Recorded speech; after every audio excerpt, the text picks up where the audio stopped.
We often need to drill a hole in the wall, but are not allowed to fix the drill stand there.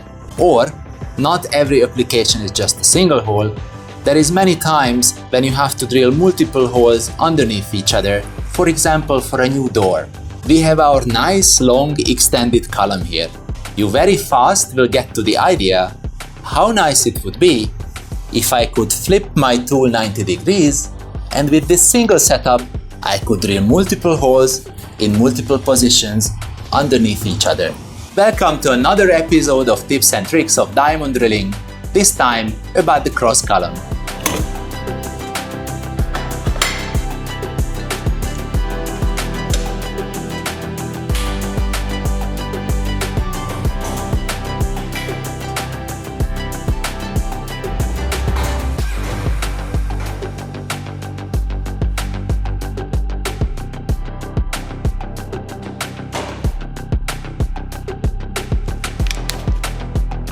Looks serious, doesn't it? We have now two carriages.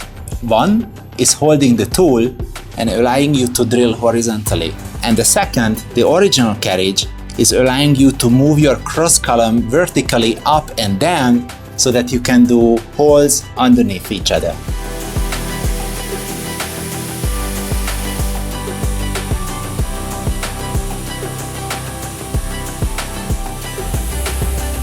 The first hole is done.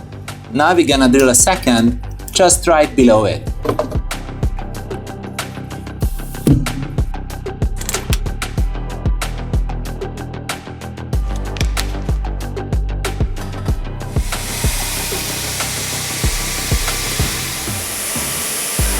You can do a lot of things with our HD30 stand, can't you?